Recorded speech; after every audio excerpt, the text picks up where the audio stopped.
my secret, just do something that ain't nobody ever done before, but make it sound like something that's always been there forever.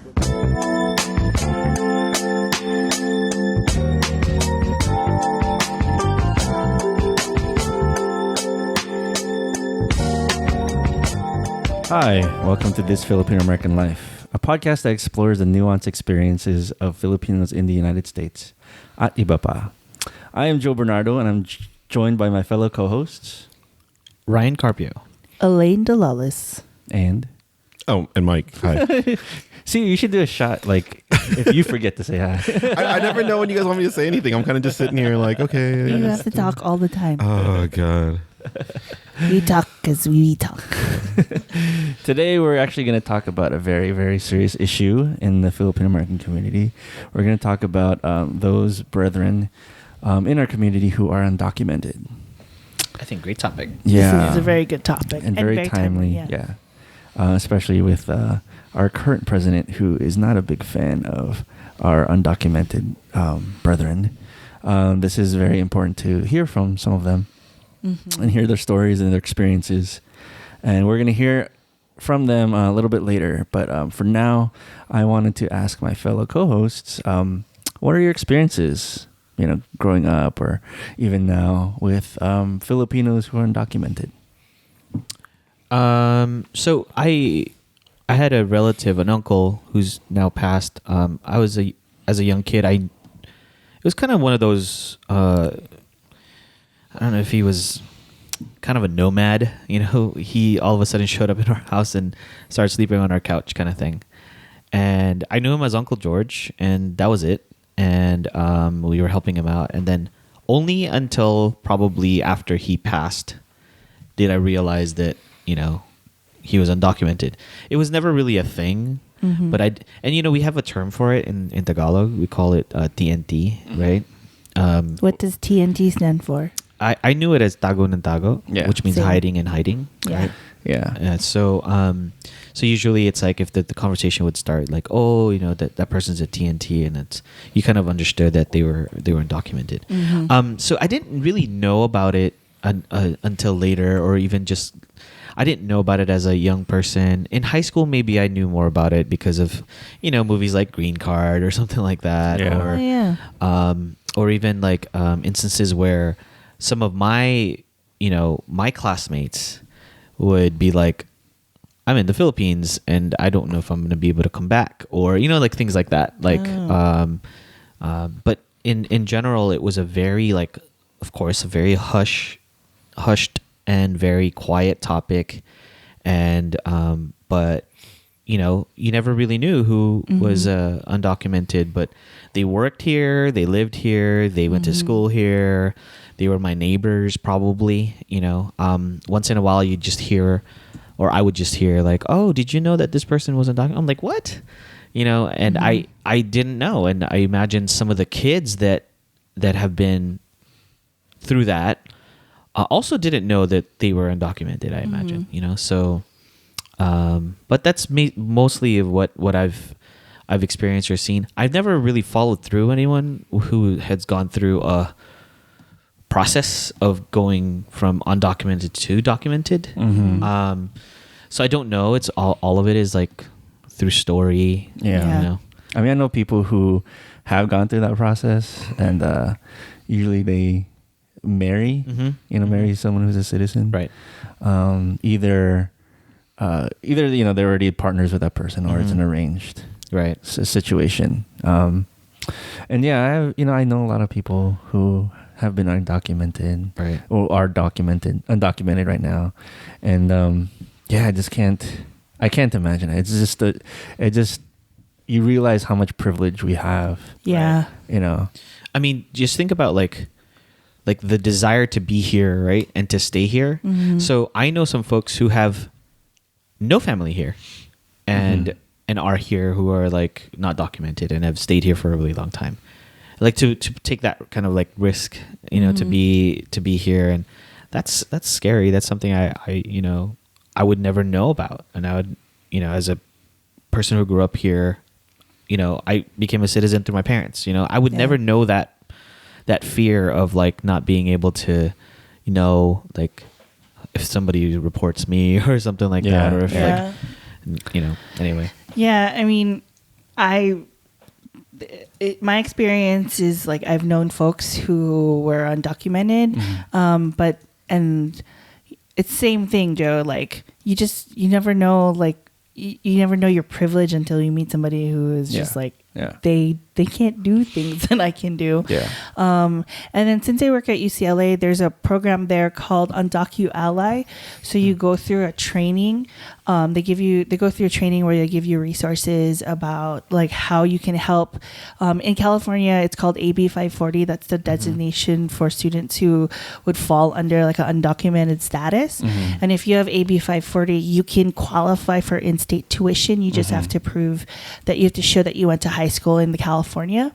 But even in the university setting, like there are students who are undocumented who don't qualify for AB 540, so they can get lost in the system, and so they give you resources as to how to help those types of students. Yeah.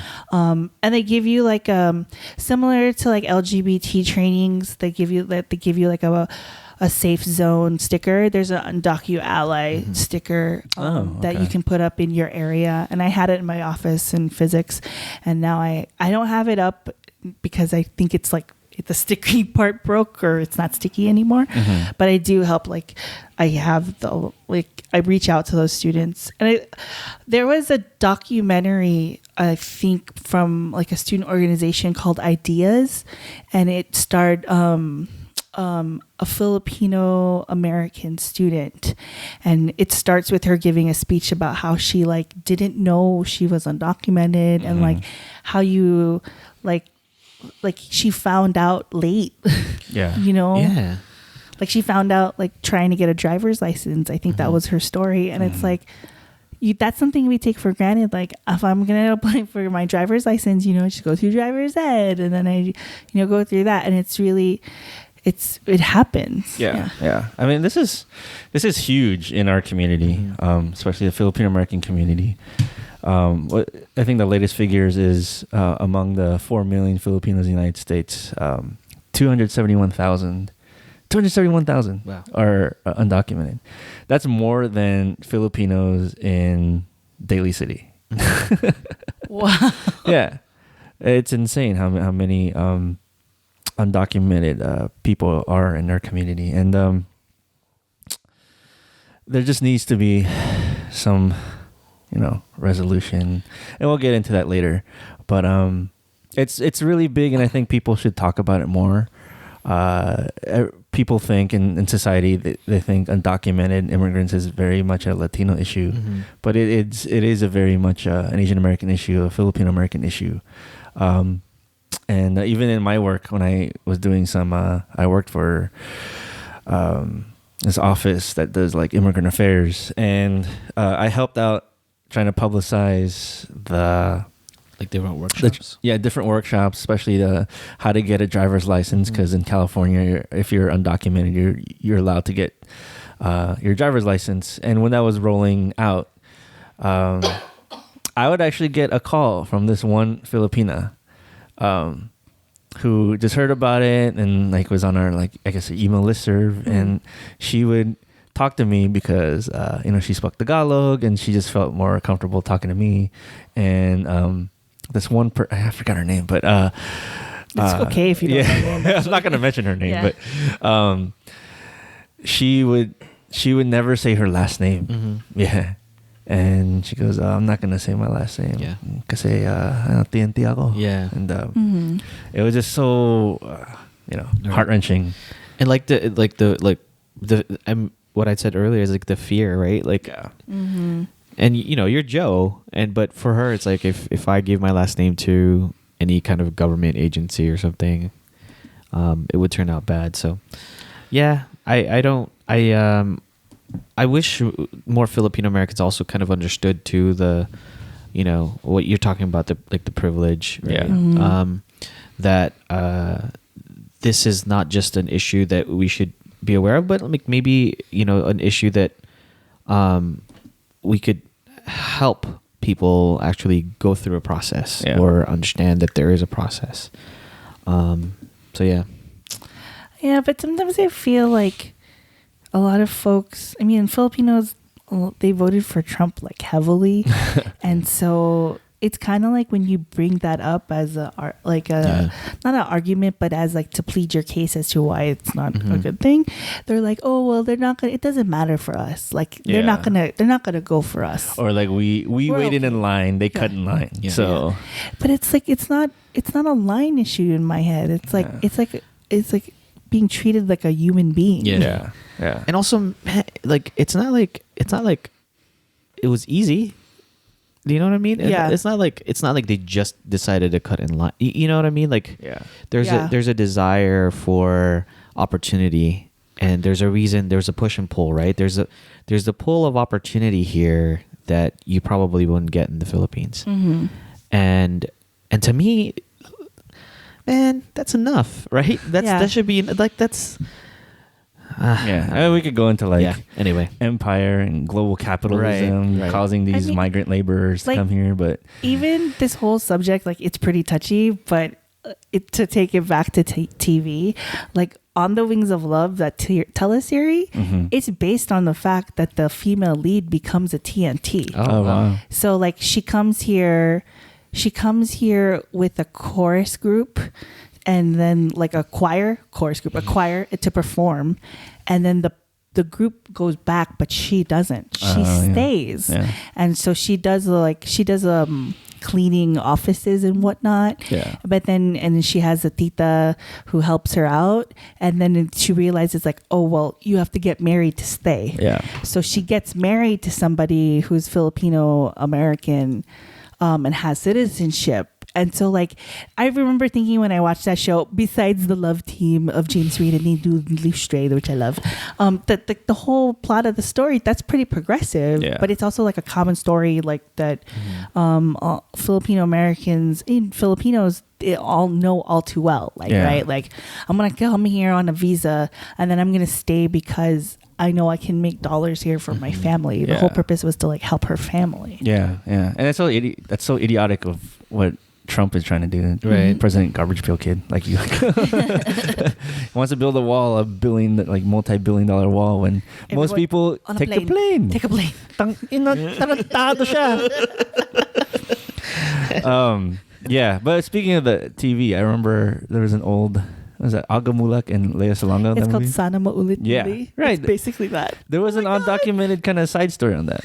Because he becomes undocumented when he comes here. Oh, does he? I thought he turned someone else. No. I thought somebody turned in an old worker. So in Sana Maulit Muli, Agamulak is Lea's boyfriend, and he comes here. He leaves like a high-powered job in the Philippines to go be with Lea in America, and so he gets like day laborer type work, and he works at like a bakery owned by Filipinos, and there's this older Filipino working there showing him the ropes, and then like the older Filipino is like, why is my pay so low? Like I should be this. Like he tells the supervisor, like the owner of the bakery, and the owner's kind of like, why are you questioning? You should be happy I'm giving you this job. Yeah. Because they're undocumented.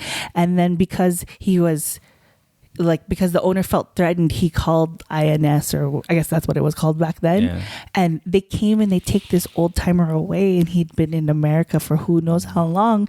And like, it was kind of like the owner was teaching the younger, newer TNT people, like, you can't mess with me because I have the power. I can call people to take you away. Yeah. And I remember thinking, like, that's so sad. Dude, it's so true. It happened with that bakery here. That's right. Yeah. Why is it always a bakery? They garnish wages and stuff like that. Yeah. And they always threaten like they're gonna deport you and stuff like that. Oh God. Yeah. It's so sad. Fellow Filipinos, damn it. Don't take Get your act advantage of your together. people. Take care of each other. Yeah, please. help each other out. There's 271,000 undocumented Filipinos. That's more than Filipinos in San Diego. Right. I like how you keep pointing out. I'm More just than saying. Filipinos in Las Vegas. It's more- It's true. Las Vegas too. But it's true because a lot of these conversations, when you bring up undocumented or illegal, quote unquote, like they always put a Latino face on it. Yeah. And like the whole conversation about being undocumented is beyond a Latino face. Yeah. There's so many Asian Americans who fall in this category. Yeah. And our stories are not being told, but it's because they're not being told because we're scared. Yeah. Like this was a person who spoke out recently, and then they were DACA, and then they got taken away. Yeah. That is frightening to me. That's just to be taken away. Or that one story how that guy was dropping his kids off at school. Yeah. And then I was just man. like, I can't read the whole story because I'll start crying at my desk. Like, it's too much. Oh, man. It's just, yeah. America. We could talk about it so much. We'll talk more Yeah. with our guests so that we can get their perspective too. And I'm sure it's going to be really educational. Yeah. So we're going to take a break and we're going to hear from our guests pretty soon. Yeah, and if you have if you have an opinion about undocumented or TNT, leave us a voicemail, 805-394-TFAL, and then tell us your perspective on it.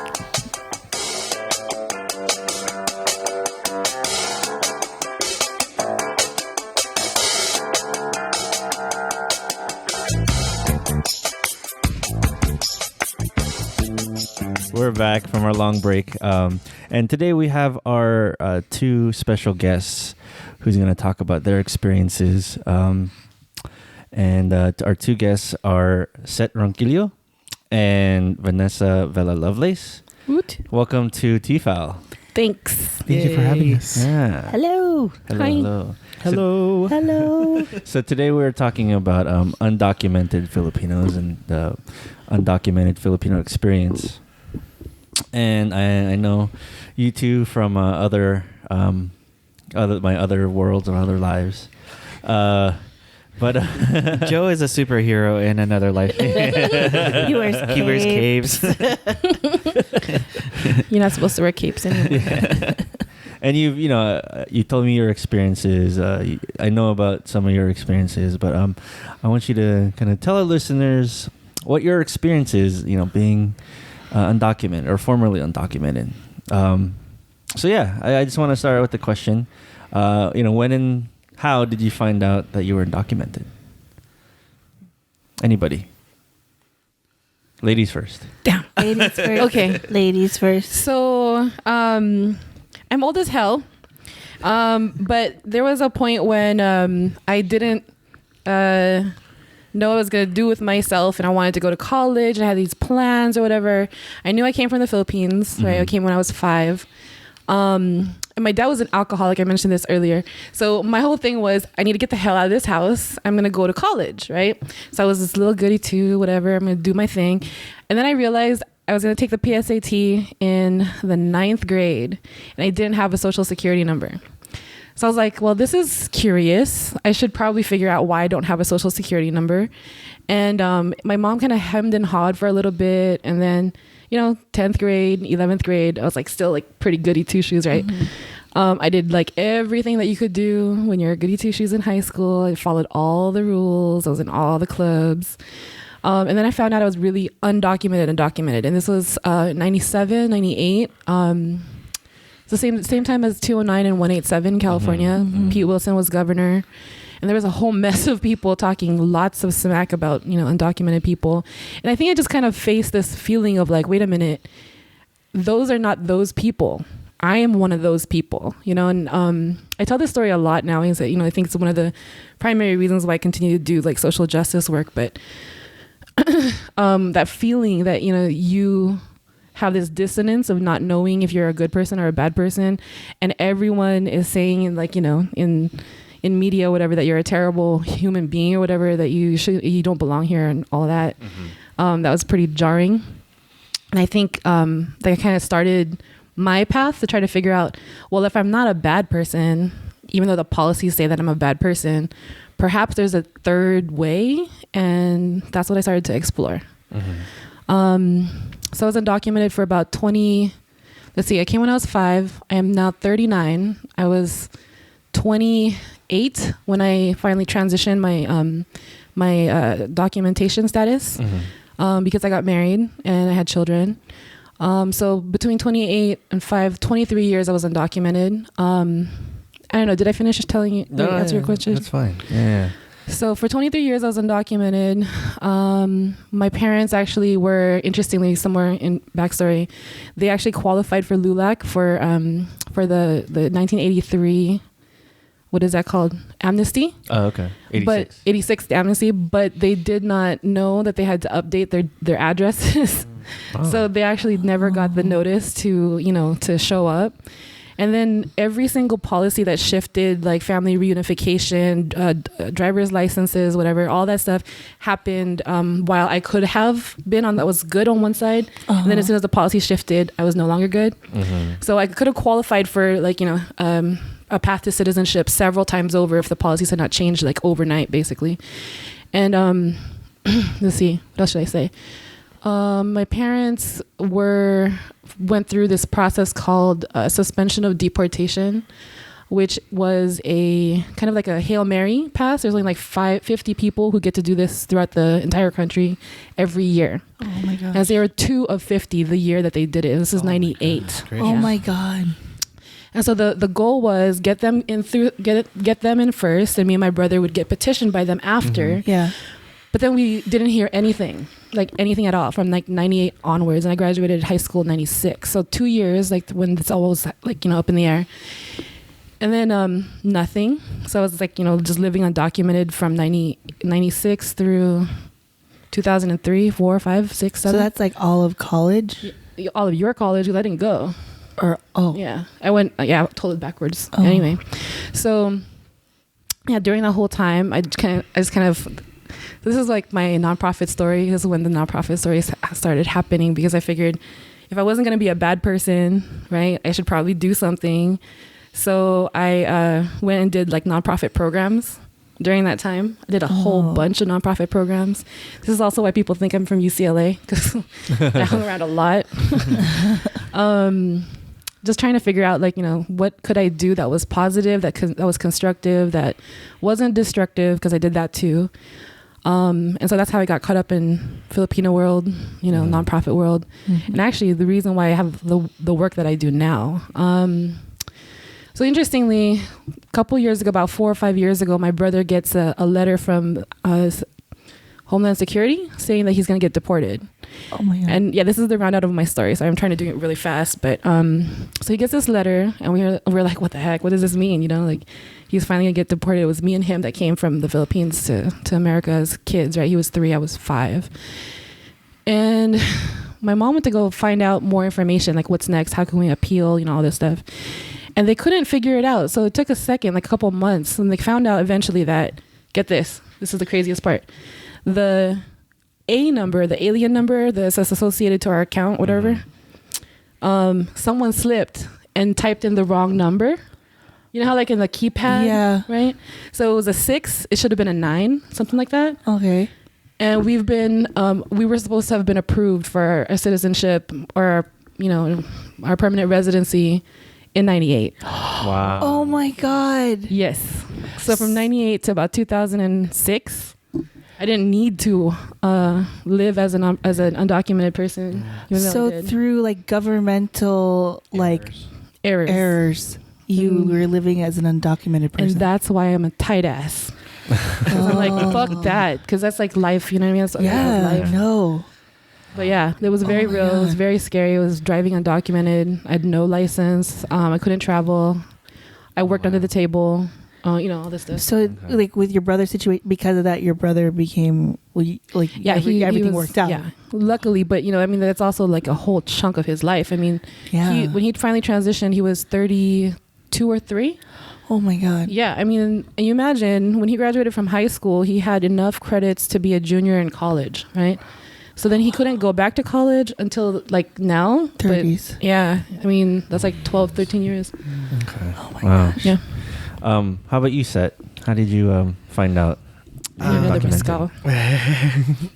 I think for me, wow, thank you so much for sharing, Vanessa. I think for me, it wasn't so much like one day, but it was more of like a process throughout my time here in the U.S. When my family first moved here, we got this visa that my brothers and I had called like an H4 visa. So if you're familiar with the visa system, if a parent, for example, gets a work visa, they can have dependents, which are their immediate family members, who get an H4 visa. Even though it's a visa, you don't really get a social security number because you can't legally work with that social security number. So you're not undocumented, but you also don't have a social security number. So it's like this weird space that I was in and my family members for a long time. And then my parents were trying to naturalize our status when we first got here. That was really the intention. But this time during the mid-2000s was the recession, and my parents were working with this immigration lawyer who ended up defrauding us. So all the investment that they've put on this immigration lawyer kind of screwed us over. And the unfortunate thing is this lawyer was really popular within the Filipino community. Oh, God. Can And turns you out, say a name? I think their name was Abramovich or something like that. Guy. Yeah. So we were one of the families that were sort of impacted by this person. So my parents, after that, they started square one, to figure out our paperwork stuff. But by that time, all the money that they've invested in this lawyer, on top of the legal fees for USCIS, is already, beyond what we could afford. And around this time also was when the recession happened. So while my mom was on her way to getting her petition work out, she gets laid off from her work just a few months before we could have made it happen to get a green card. So I guess like just life kind of happening, so my parents really tried hard, to do things the right way. There's always that, misconception that if my family did it the right way, how come you can't do it the right way? That's also something that I've heard from other Filipinos. Yeah. And, like you can try so hard to follow the rules, but life just doesn't work out that way. So for me, for a long time, I didn't have a social security number, but I really became undocumented my first year of high school. I was trying to, kind of like what Vanessa was saying, to be like the goody two shoes, that were kind of pushed to become. But when my high school teachers were sort of encouraging us to apply for college, they made us, they were pushing us to apply for the FAFSA and all that stuff. But when I looked at my paperwork, I was asking my mom, hey, do I have a social security number, or what's that looking like for me? So my mom gave me paperwork, and on the first day of my senior year in high school is literally the last day that I had a visa that was valid. And my high school teachers were the ones that kind of helped me understand, this is what your paperwork's saying, not even like an immigration lawyer, because by that time it's just so hard to, be able to afford an immigration lawyer, so that time, is when I realized that I didn't have, I guess, a social security number, but I didn't know what that meant. And literally, I thought like I was the only person in the entire universe who didn't have a social security number.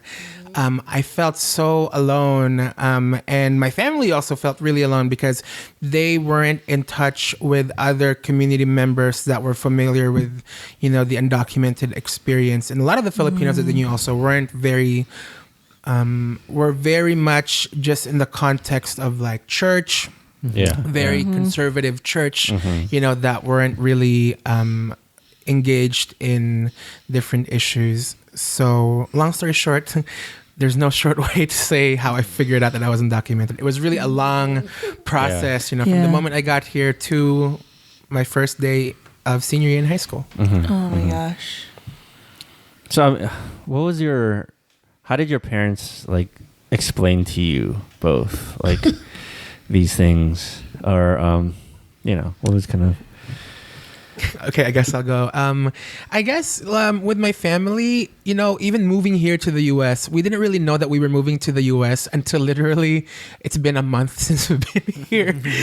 Like the understanding for me at least, is that we're coming here for a vacation. But I think my parents just didn't like to have those conversations. They just wanted to like kind of surprise us, like this is happening. Oh I'm my like, gosh. Okay. So having said that, I think even the experience of figuring out that you're undocumented, we didn't talk about that for a long time. Like even to this day, or actually it wasn't until recently that my mom started saying the word undocumented. Usually like she makes like different allusions to the fact that we don't have papers. Like you're out of status, no papers, Nothing direct, something's wrong with our paperwork, but never saying, words like undocumented, maybe also because we're not really familiar with the vocabulary, of being in this experience, and I think, for us, there wasn't really one moment when our whole family just kind of talked about it. And if anything, actually, because of this experience, when I was in undergrad, I made a little documentary about my family's experience. And really, that was the first time that we talked about being undocumented amongst ourselves. And in a way, it was kind of healing, because after like so many years of being here in this country, feeling trapped, that was the first time that we acknowledged it. So yeah. So your whole family is undocumented, but you have like partial undocumented. We're all of our status have changed already. But So but we're growing up, it was mixed. mixed. Okay. Yeah. Okay. I had sisters who were born here. Yeah. How did your sisters kind of? Oh man, that's a really deep story. I mean, because I think in the same way, like we never really talked about this as a direct issue. I don't know if there's a really Filipino thing to not talk about anything directly. It is right? so Never. Filipino to not talk about anything. Sex? Yeah. What's sex? Mamaya na yan. Later when you're 28. And only with a lot of alcohol, right? But like my parents, they never really talked about it directly. And I think it's a process of discovery. I was just thinking about like, there's no way you can actually be 100% prepared to face like this kind of a system. You know what I mean? So like if you are, and I think about this a lot actually, it was really, really, really weird. But if when you're young and you have children and you're trying to figure out if I'm going to find opportunity in a different country, the last thing you're trying to figure out is all the minutia details of trying to of what that might look like moving forward. You're pretty much carried with this like hope or this, this feeling, right? This emotion. You're carried across this country or across whatever like, divide you come from. Based on emotion, right? And urgency or fear, right? All these different types of things. So, I've been wrestling with this question about like, what does that mean for everyone in my own family, right? So I have 3 sisters who were born here. My mom was pregnant with my middle sister that just got married, I mentioned.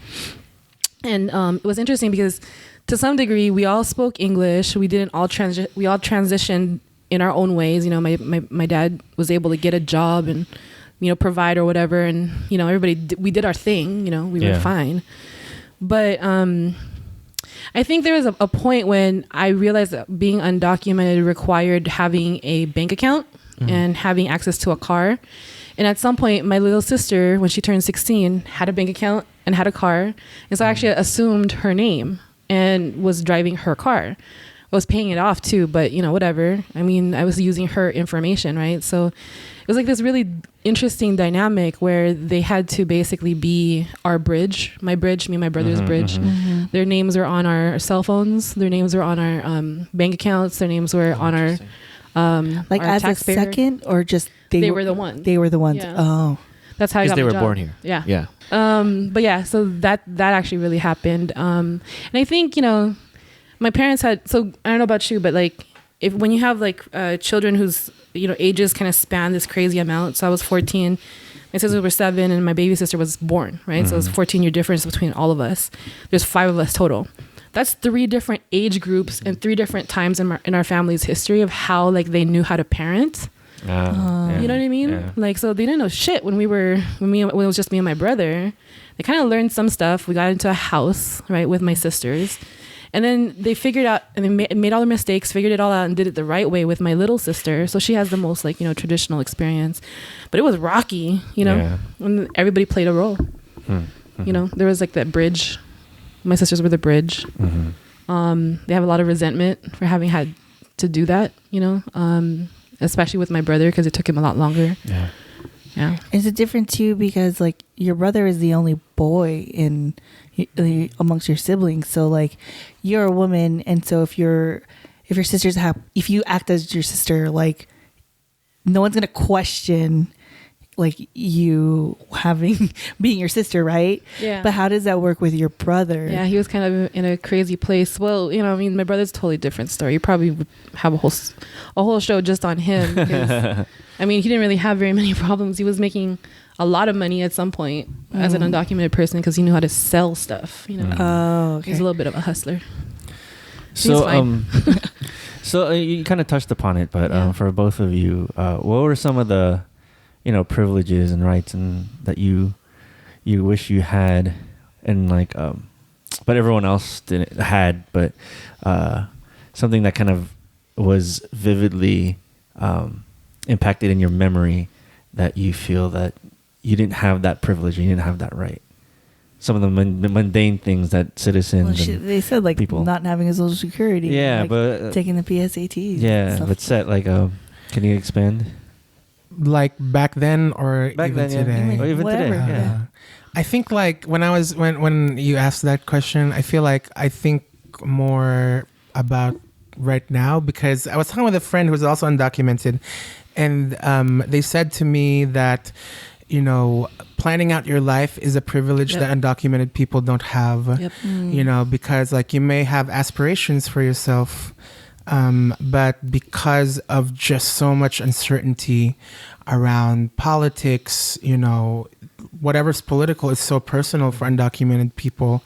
So whoever is in power really could dictate, what could happen to you. So even if you have aspirations or you trying to plan out your life towards this aspiration, usually it doesn't work out that way because of things that are not in your control. Just the fact that, we're undocumented often, that's already a result of us being unable to plan out our lives. So I feel like more recently, that's sort of the privilege that I feel like I didn't really have. But I think growing up, the biggest privilege or right that really often undocumented people don't have is access to healthcare. And I think it's not just undocumented people, maybe a lot of working class communities don't. But I feel like, when there's policies that are pushed to provide healthcare access for everyone, like Obamacare, for example, it explicitly excluded undocumented people. And I think, just the fact of your parents having to scrape off every penny so that you can get your wisdom teeth pulled out, being, going into debt, or like making sure you're finding ways not to get sick at all, like using home remedies, just to make sure that everybody's healthy, and like kind of like praying over everything because, that's really the only way that you can, hope to avoid not getting sick, and I feel like that really is often something that folks don't really realize, that access to healthcare and being able to stay alive and being healthy, and wishing that illness is not going to come to you or your family. I feel like that's really a privilege that many undocumented folks don't have. Wow. I want to totally jump off your point. I think the thing about not being able to plan your life is that there's this entitlement to being American, right? That if you that bootstrap stuff, like if you work hard enough, or if you follow the rules, or if you do everything that someone magical told you, whatever, right? Somehow or another, it's all going to work out. Like you can have this magical, happy ending, right? And everything's going to be okay, right? But that usually comes with planning or someone's thoughtfulness in advance of you actually living your life and taking those choices. But when you're undocumented, like I think it's really hard to overstate while still understating like the fear associated to, all of a sudden magically being, uprooted, like, by your throat, right? And then thrown out of the country into some magical, like, wave of the universe or whatever, where you're just being, released out to this this reality you are not aware of to people you do not know. It's just, it's horrific. You know what I mean? I mean, it's scary enough to make the leap, right, of faith to come to America. But the fear of being separated from the people that you do know, the few people that you know, even when you're isolated, right, and you don't have a very strong social network, that fear is so encompassing that it's hard to understate or overstate just how it like connects to almost all of your choices. Just everything. To tag on that, my one of my best friends was undocumented when we were in college, and like I was with him when in the early aughts you could get a driver's license before they took it away from undocumented, but he waited too long. And I was with him at the DMV. I took him to the DMV. He's like, can you take me? I'm like, yeah, I'll go. So I went with him and we waited, and I was with him at when the person at the DMV was like, I'm sorry, I can't process this. And they knew why. And I was with him and I was just like, do you want to get ice cream? Like, I didn't know what to do because I didn't know how to support him. So like, I think we went and got ice cream afterwards or something, like Cold Stone, because it was right next to the DMV out there. Yeah, you could learn to cope. Yeah. And then like we were in college together, and like I graduated and moved on, but for him, and he couldn't. And like he was getting jobs, but he was using our university ID, like the student ID, to get a job. And then like he aged out and he couldn't get a job, and he was just like depressed for so long. And like, granted, like now things are different. Like he's worked it all his status out, so he's in a better place. But like I remember thinking like, I don't know what to do. Like I never told him this, but I kind of considered it. I think I said like, Mike and I were dating at the time, and I was like, you want to marry him? I was like, I was like so desperate. I was like, maybe I should have a conversation. Like maybe I should marry him so he could have status. I know. But then like, I don't think he wanted it to happen either, because there was like a lot of questions. Like there's a lot of like, they're more strict on Filipinos when you do the wife for that path to citizenship. So it didn't work out, but like luckily my best friend was able to figure it out. But I just remember thinking like, I want to help you, I don't know how. And it's just like that makes me check my privilege, right, of like being here as a citizen. Like I didn't have a choice. Like my parents were here, and I was born here. Like but like for him, like he didn't have a choice. Like he got here and he was like, oh, what am I doing here? It's always like, and I felt like when people like Filipinos have that like, oh, I waited in line. It's like, but like for the kids, like they didn't do anything. So why are you punishing them? Like that was always my like frame of reference. Like, why are you punishing them? So you were able to, Vanessa, gain status. Yeah. In a permanent. So what was that process like for you? It was scary as hell. Yeah. Well, so I mean, you know how you asked it, like, during college years. So yeah, no, it was totally ass backwards for me. I mean, completely ass backwards, because you're supposed to go to college, then you're supposed to get married, then you're supposed to have kids, right? Well, that's the traditional, but yeah. So is that how it goes? Some people don't do it that way, but yes.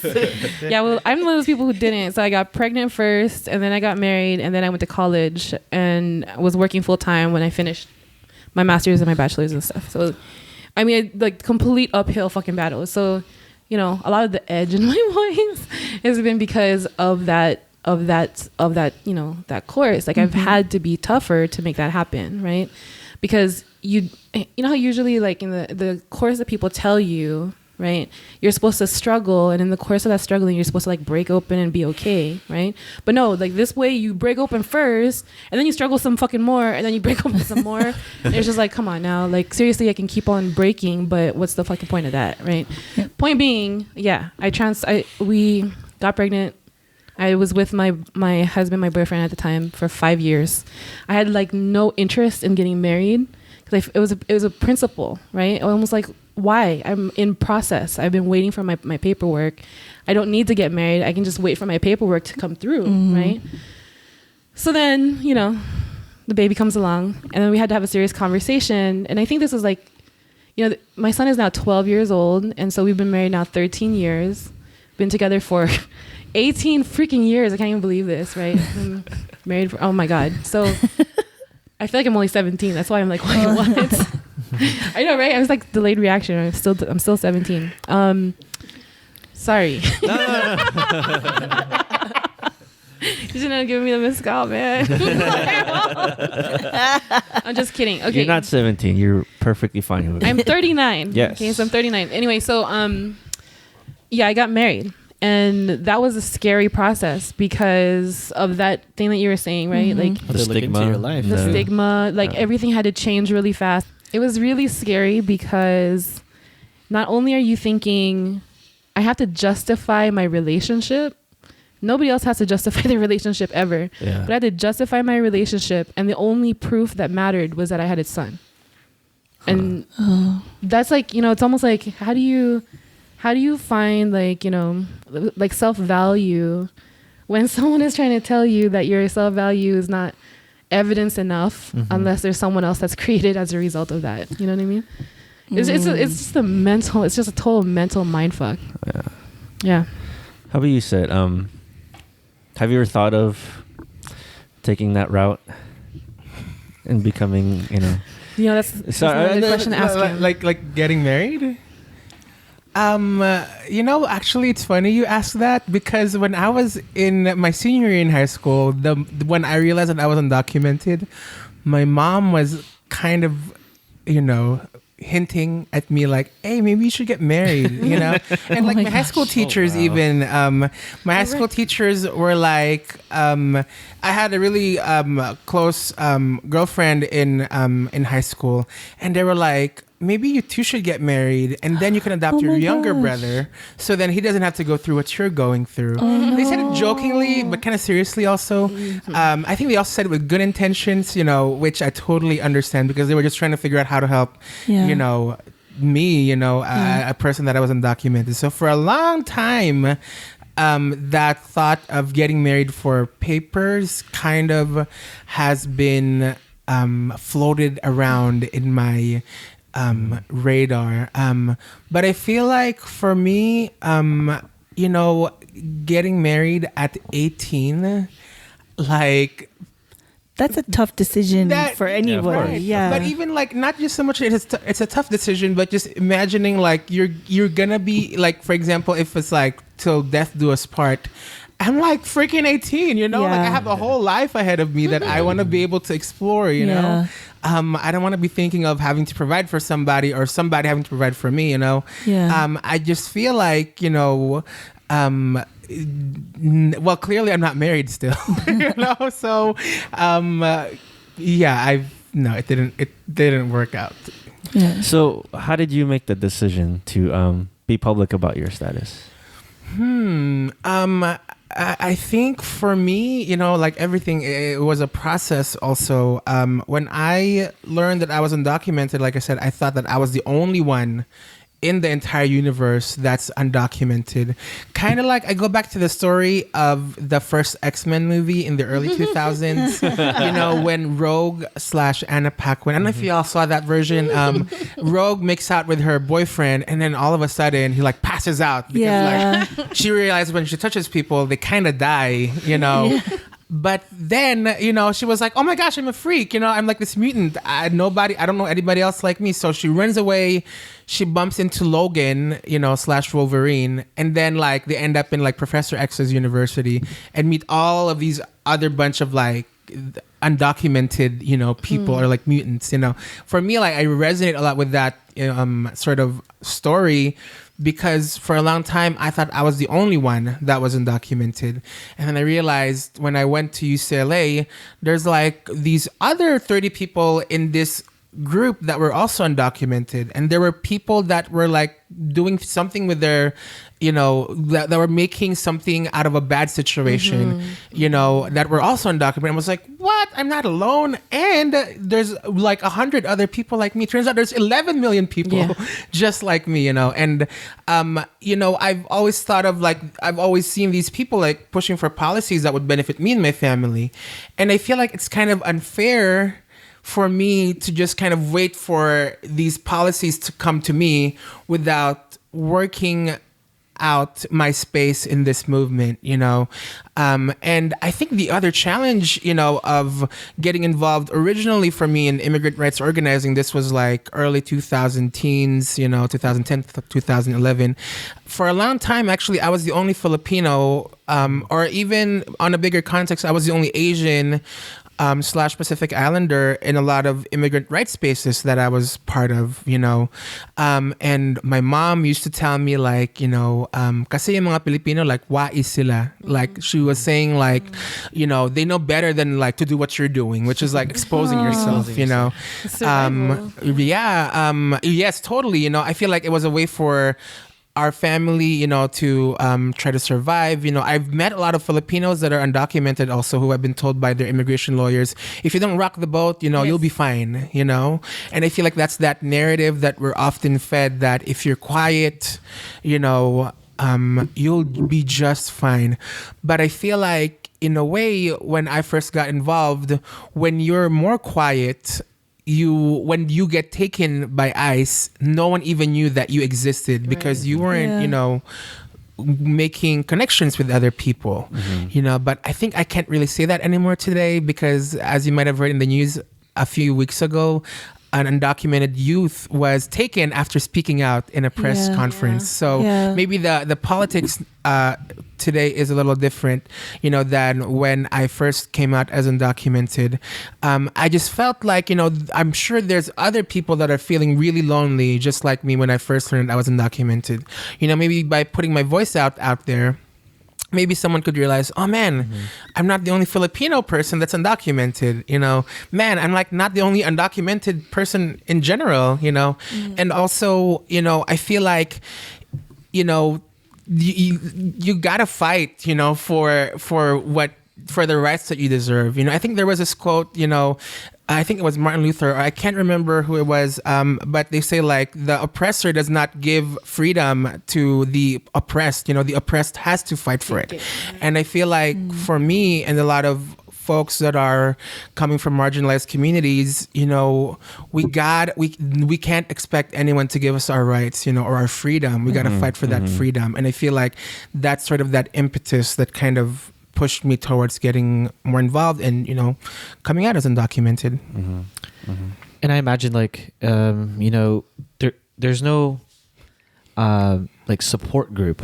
Like growing up, I don't imagine like your parents were part of like a support group. Like, so there's always been kind of this, we were talking about it earlier about this term like TNT, tago ng tago and all that stuff. But, understanding that you guys kind of grew up here and worked here and all that, what do you say to folks who don't understand that, or what do you say to folks who want you to go away, or who think that you should be in the United States? What arguments can you make, as folks who have been here pretty much your entire adult life, or even younger?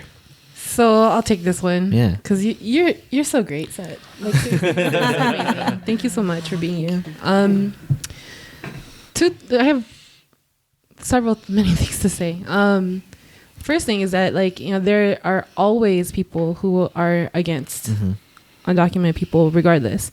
But I have had two very close people, in fact, who were very anti-illegal immigrant, which is really funny because they at some point were illegal themselves, right? Which is really funny. Wow. But I think, let me start with saying that I think that tago ng tago and the points that you were making too, Set, is that Filipinos are great at survival. We can agree to this, right? This is a pretty basic. Filipinos will survive no matter where we put, no matter where we're whatever we face, whatever, we will strive to survive. And we'll try to do it as happily as we can with as many people as possible, right? But the funny thing is about a survival technique is that it's very passive, right? And it's almost we're waiting for something to be bestowed upon us, right? It's very Catholic, very patriarchal. And so the funny thing is that as people, we all have our own process of becoming more empowered or establish our agency, our choice matters, and the things that we can do, or the ways we change the world. But as Filipinos, we're oriented very specifically to be docile or submissive to this power dynamic that, you know, you apply to all these other people, right? So at some point when you're undocumented, you're kind of faced with either I accept this and I'm going to stay within it and hide because that's what is required to survive because I'm waiting for something to be bestowed upon me, right? Or I'm going to say, fuck this, and I'm going to fight like hell to try to get out of it. You know what I mean? But it's a choice. And I think people don't realize this. And this is something that I learned when actually was working with Tam Tran, who is one of the founders of Ideas at UCLA. I had just finished transitioning my documentation status and I got this great job in a federal program, right? Writing public allies. And she was an ally, an undocumented ally at the time. She wasn't official, right? She didn't get any of the federal benefits. But this was also the time, right as they were like founding the undocumented and unafraid stuff. And right when they were creating the Dreamers, right? And right when they were creating the national network of Dreamers. And so like, you know, when she was there working, right, and she was undocumented, she has this really protected status. She was speaking out in public, right? She spoke out in Congress. It was right before the elections for Barack Obama's 2007. And, you know, I'm sitting there newly documented, right? And here's Tam, quite undocumented and very unafraid, right? And I'm having this very visceral reaction because my initial reaction is to hide. I did not say anything to anybody for a very long time. You know, I wrote a couple of poems and I had my friends who would tell me like, shh, you don't want to say this out loud, right? But I was like aching to kind of just say it out loud, which is really funny. So here I am doing social justice work, but I won't go to a march because I'm afraid as fuck, right? I will talk to all these other people and try to empower them, but I won't stand up and say things because I like to stay in the background. And it becomes part of my personality. So now I'm a background person. Now I'm the person that supports everybody else. Now I'm the person behind the scenes who doesn't have a story to tell, just have everybody else tell their story, you know? And that's how the tago ng tago kind of plays itself out. It becomes part of who you are at some point because it becomes like your DNA. You know, you make these choices and becomes your personality too, you know? So do you not like that term, TNT? I don't care for it. So there was this one very close friend of mine who in the course of the 187-209 discussion, there was these big debates. And while we were closely working together, he straight up tells me, and you know, after telling me of all the personal stuff, right? So I'm great for personal stuff, but as soon as this stuff comes out, he's like, you know, I would have no problems with you going back because you don't deserve to be here. It doesn't even matter to me how, you just don't deserve to be here. I've heard this story several times and it kills me every time. Yeah, I thought this guy was my brother. You know, we were really close. And then the next one is actually, interestingly, my sister-in-law right now, whose own sisters are here illegally. Wow. Yeah, it's crazy. How about you, Seth? What kind of arguments do you make to people who want you out of this country? You know, it's funny you ask that question. I was thinking about that question, actually. I've been thinking about it actually for a long time, especially more recently, considering how violent I feel like our existence is. You know what? Sometimes I feel like I don't even have arguments against them. Sometimes I feel like, you know, why do I even want to be in this place that's caused me so much pain and trauma? Why am I like kind of pushing myself into this, you know, place, you know, that clearly doesn't seem to want me and so many other people like me? Why am I trying to, you know, then there's also this narrative of like, you know, they want to give back to society, you know, these undocumented people. We shouldn't be deporting these young people or like these immigrants because they're hardworking, they're paying taxes, you know, they want to contribute back to America.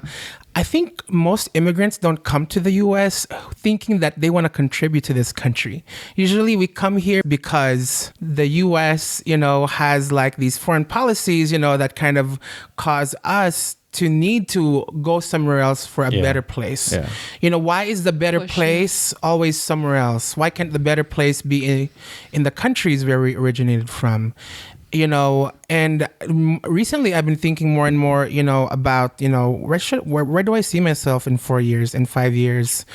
I feel like it's kind of unfair sometimes for me to expect my parents or my mom to be here with me just because I feel like this is my place now, while she continues to live in fear all the time and in uncertainty, and I feel like it's kind of unfair for me to expect more sacrifice from her when she's already given up so much.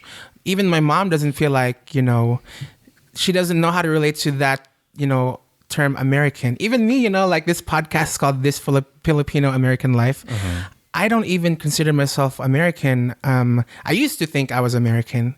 But I feel like more and more recently, what does it mean to be American? And I feel like just with the way I am understanding my identity and my experience, I feel like American is not me. And I feel like, there's just too much pain in that word, in that identity, at least in the way I was trying to force myself into it, that I don't, at this point, I don't really have any arguments for people who want to get rid of me. I feel like if that's how you feel, that just kind of validates what I've already known, that you never wanted me here to begin with. Yeah.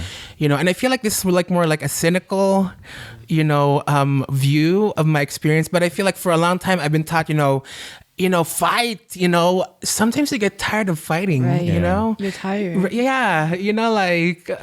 I sometimes, like for people that have been here for undocumented for a long time, I don't even know how they keep on, I feel like sometimes, just because you're taking a seat or like you're not fighting doesn't mean like you're completely given up, I feel like I need to really open up my options, and like really understand, where is a place that I will feel loved, where is a place that I feel like I'm going to belong, it doesn't have to be here. Maybe it is here, but I can't fight forever. Okay. Just to jump on your point, totally 100% understand where you're coming from with that.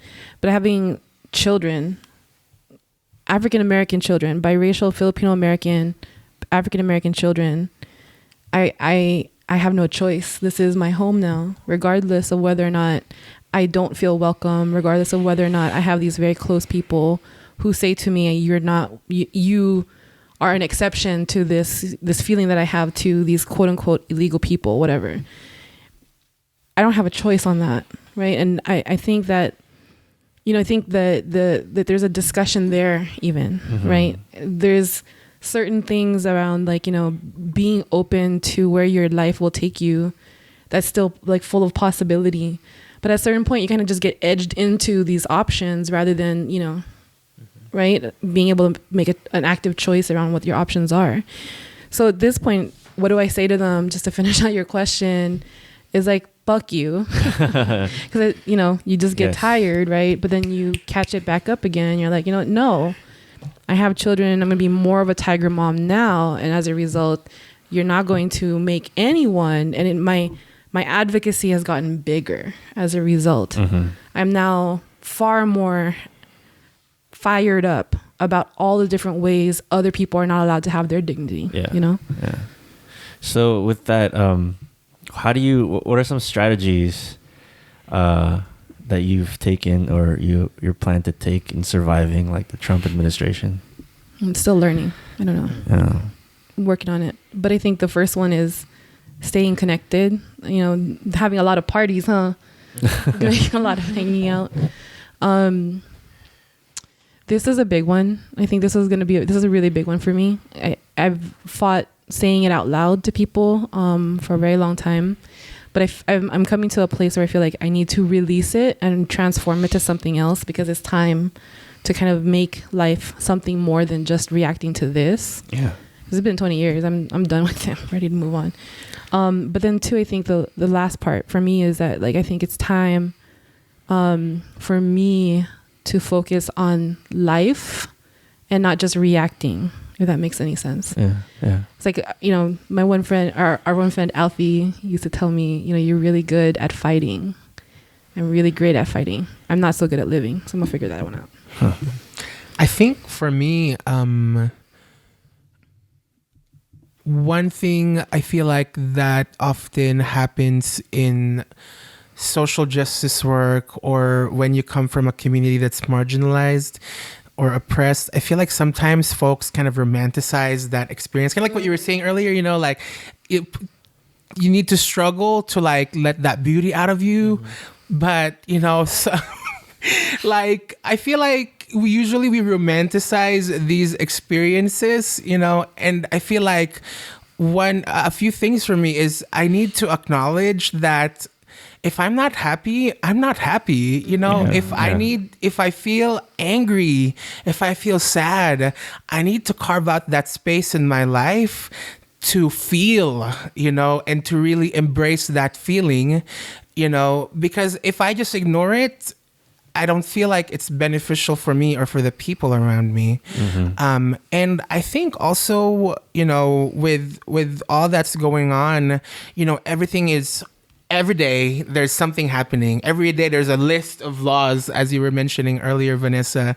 You know, every day we're bombarded, you know, with the news, especially through social media. I feel like social media is so overwhelming for me all the time, and I feel like there's too many information, you know, sources, you know, there's too much happening in one day, you know, everybody in my circle of friends are talking about it, you know, and I feel like usually it gets so heavy, you know, and I feel like it's okay to take a break, you know. If you can't go to an action, it's okay. You just need to, you know, do you that day, take care of yourself, you know, breathe, you know, and re-energize, you know, because it's going to be a long battle, you know. Our lives have already been a long battle. 4 years. And it's never feels like an ongoing battle all the time, you know. And I feel like you need to eat, you need to rest, because the war is long, you know, the battles are long. And you need to sustain yourself, you know, with the people that you love, so that you can keep on. Yeah. Yeah. That's great. We're running out of time, but I do want to ask you one other question. What are your opinions on Jose Antonio Vargas? He's kind of been a unofficial spokesperson for undocumented, and he's Filipino. So, any opinions on him? I don't have very strong opinions about him. I think that, you know, I've been following him. I thought it was very profound for him to step up when he did. But I also think that, you know, he plays a really important role of, like, you know, kind of expanding the continuum of the experience. I don't think very many people realize, like, how many different people can actually be undocumented or not have a pathway to citizenship. I think is the key, right? I am not even familiar why anybody would have any problems with him. But I will say this is, like, I don't think that he can be the only one. And I think that in the long run, it never helps anybody's issue to have one person be like the sole anything, you know? Yeah, I agree. Yeah, I totally resonate with that. Actually, in fact, when Jose Antonio Vargas first came out in the New York Times article in 2011, 2010, that was the first time that I saw, oh my gosh, there's another Filipino undocumented person, you know, and his journey, like, is so similar to, like, mine in the way I experienced support from my high school teachers and, you know, different loved ones. And the fact that he's undocumented really meant a lot. And then I shared that article with my mom, look, we're not the only Filipino undocumented people in this country, you know. And my mom's comment was like, basta hindi ka bakla, or something like that, you know, like, you know, that's so funny. Yeah. You know, and I feel like that's just so funny. And I feel like, you know, kind of like what Vanessa was saying, you know, we can't just have Jose Antonio Vargas speaking for all the undocumented people, because he doesn't encompass all of our experiences, you know. And in many ways also, Jose has a very, he, in some ways, you know, he is, he's got an influence in society, you know, being a journalist, being a Pulitzer Prize winner. Not all undocumented people are like that. You know, we don't have to win awards to deserve dignity. Yeah. You know, Exceptional, yeah. right? Yeah, we Have to be can, exceptional. yeah, we can just be like living our daily lives. We don't have to be like him, you know. And I feel like You don't have to be super to, yeah, we don't have to be Superman, you know, to like deserve dignity. And I feel like also, like I said, I myself don't identify as American, you know, so I feel like for me, it's important to recognize that I'm not just interested in defining American, you know, and that experience, you know, that he captures, you know. I feel like I need to expand what I want out of this experience and this struggle. And I feel like he is totally entitled to his own advocacy, his own narrative. I just think that we need to remember that he's not the only undocumented person and he doesn't represent all of us. Yeah. And I think we need to provide this space for undocumented folks to be whoever we want, whatever we want. Any other questions for our guests? No. No, I'm a just lot. curious about, like, I kind of alluded to it earlier, like, how do you talk about this? Do we have any, what are some resources people can go to if they're listening and they want to know more about how they can get a pathway to citizenship? I don't know. You know? Or any other resources Yeah. for undocumented folks? You want to go first?